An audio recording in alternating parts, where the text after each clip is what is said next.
there's two pieces of Dead by Daylight drama, which are very thought-provoking elements. So I'm really curious about what you guys think. And I'm gonna need you guys to help me interpret some of this because I have played Dead by Daylight, but I have a collective about 4 hours in the game, so I am quite bad. The first one is this tweet from Jewel Kanda, or Jules, and this tweet went kind of viral. Team up against people who don't want to farm is most definitely not in the anniversary spirit. This is referring to the in-game battle pass. Please forgive me, when they said BP, they were referring to blood points, but I wasn't told this till about halfway through me covering this. So yeah, that is for an event that's currently happening.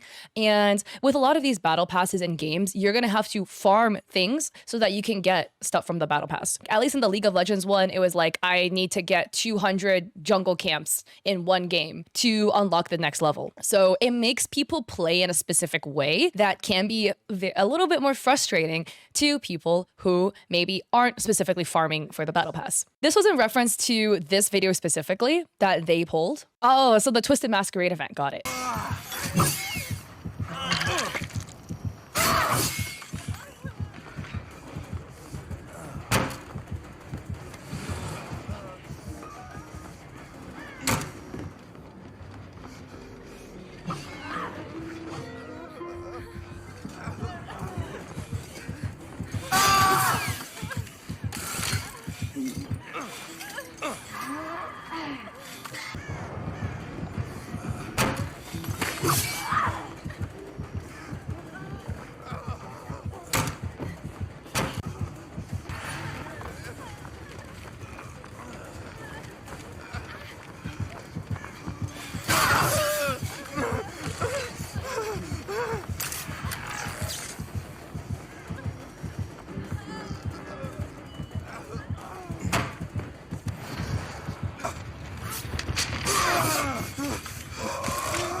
Sorry, it's like a 2-minute video, so I'm just trying to make sure.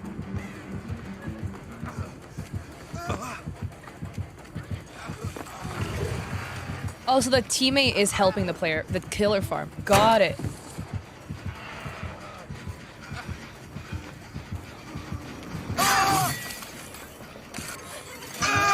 So as in, like, the teammate is helping the killer, like, kill him? Oh, Ciani, I have played about 4 hours of Dead by Daylight. I want to highlight what is sent in the chat too. Piglet Peaches, farming in Dead by Daylight just means doing the objectives and cooperating with the killer without actually playing like you're supposed to. If you guys don't play Dead by Daylight, the objective of Dead by Daylight, there's like 2 teams. So you have 4 survivors and you have 1 killer. The killer's objective is to kill the survivors. And the survivor's objective is to fix generators that are around the map. And once you fix enough generators, the door to exit will open and you can leave. And once you leave this enclosed space, you as a survivor win. So the survivors and the killer has 2 different win cons. Okay, so they got saved and now they're kind of like looping and running around trying to live, which is like, you know, a valid strategy. And then we kind of get, oh, I see. Oh, I see. Okay, so like the survivors like over here running, the girl body blocks them into the table like this. So the killer can come. And as you can see here, like as the survivor tries to move left, the girl is like, again, shifting down like this. The Michaela basically policed this player saying they should have been cooperative farming player and not actually loop. Got it. And looping is a Dead by Daylight term, guys, that refers to just kind of like running around in circles. And like, if you saw here, they're like jumping through windows and stuff like that, which makes it a lot harder for the killer to chase you. Okay, so we have the survivor again running. And then the Michaela's just here again. Oh, and they're body blocking them so the killer can get the hit. Oh, and at the end, after the survivor died, the killer let Michaela leave through the hatch. Wait, really?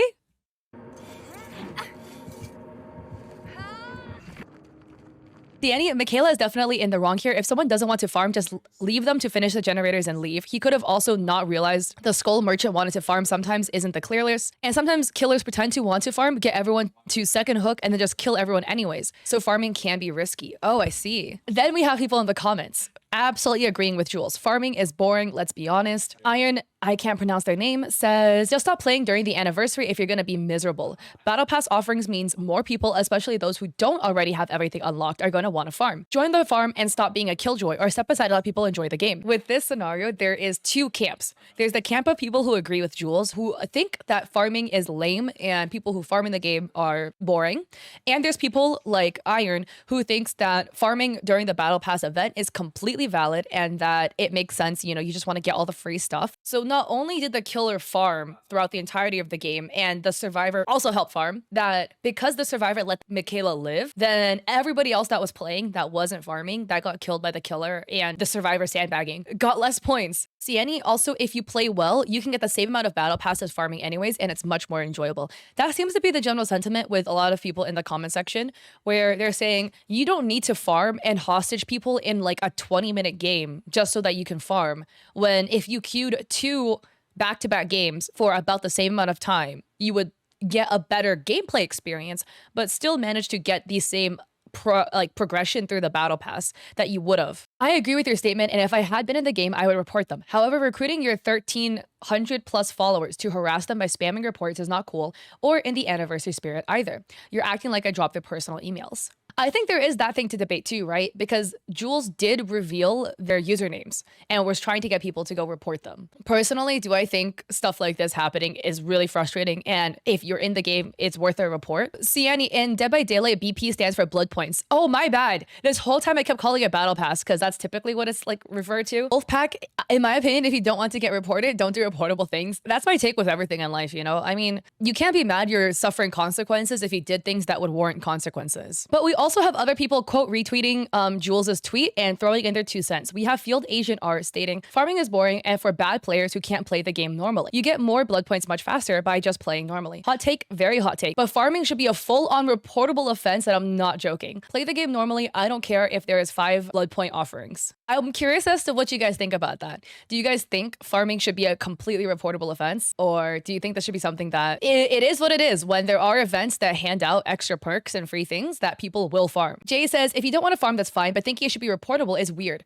How would you even police that? If a killer doesn't sweat and let someone gets unhooked, does the killer now get banned? Like, it's not realistic. Farming is going to be something that's so subjective to report and to look at. It is hard to interpret. Letting someone get unhooked isn't farming. I don't know how people are not understanding. Farming is when the killer does not choose to play the game normally at the start and inadvertently stops the game flow just to get blood points when people in the game might want to chase and not farm. Mashy says, I disagree. Farming should never be reportable. It's chill and I'll take that over these sweaty killers any day. Reaper says, well, I disagree with you. It's not chill. It's a waste of time when I just want to play the game. And I think it's crazy people want to spend 25 minutes getting maybe 20k extra blood points when you would be in a second match by that point. I think this is a valid point though, what Reaper said here. Also, last thing I'm saying, then muting. Farming is whatever. If 5 people want to farm, go ahead, all good. But if one person doesn't want to farm, then play normally because people just want to play the game normally. And if you're upset by that, that's the problem. That is all. Side note, the whole need to report thing comes from the fact that if someone is trying to play normally but is getting sandbagged, teamed on, held hostage, etc. for not wanting to farm, those players should be sanctioned. I mean, I agree, right? I think if in the case of something like farming, where like both the killer and the survivors have different win cons, if there is like farming colluding going on between the killer and the survivors, it ruins the play experience for literally everybody that wants to play normally. By normally meaning, you know, the killer is just trying to chase and kill the survivors and the survivors are trying to fix generators and escape. And then the worst part is you end up getting hostage in an extremely long game.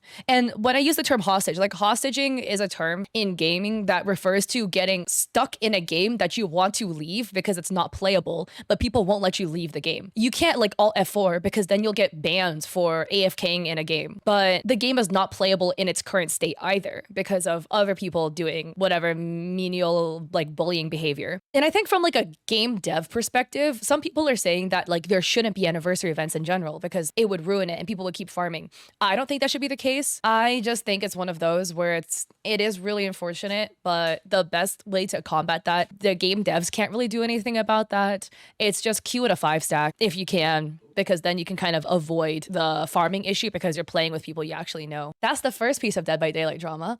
The second one is a small one. It is, again, something that's very interesting to me. There was this tweet. So this was put out by DVeet, who does Dead by Daylight news. Late night post but secret code. Code Party Hats 24. Gives you all year 4 and year 5 Crown of the Entity cosmetic pieces for free, which is super hype. I wanted to download Dead by Daylight just to use this code and then like uninstall it again so I can get it. But there were some people that were upset. We have Bubble saying, love those hours of playing just to get them crowns were for nothing. Keeper says, good to know I never need play these events again, wasting all that time for no reason. Axie says, I'm against FOMO, but I worked my butt off for these survivors. So there's some people that are quite upset. This was part of a battle pass that it sounds like it comes out once a year, right? Where there's this battle pass with cosmetics that you can get, but you need to farm for these cosmetics.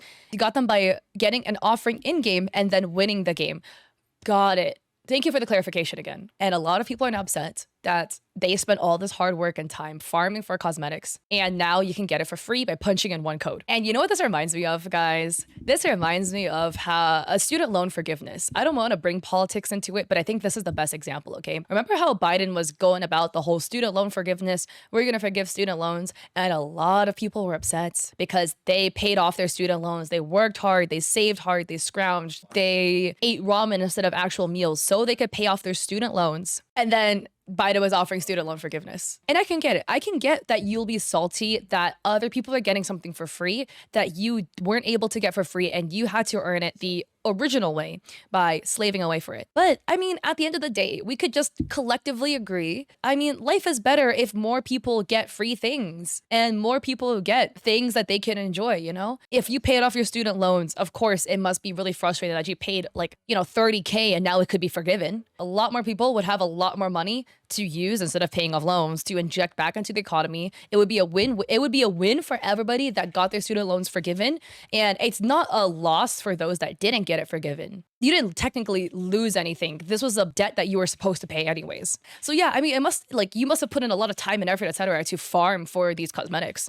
But I mean, like you didn't technically lose on anything. They didn't take anything away from you. This was how you're supposed to get it. You're supposed to farm these crowns for it. And I mean, now they decided to give it out for free. And cool, now some people get to get it for free if they weren't playing back then, and that's great. And if you farmed for it and you got it, well, you still have it. So it didn't really change anything.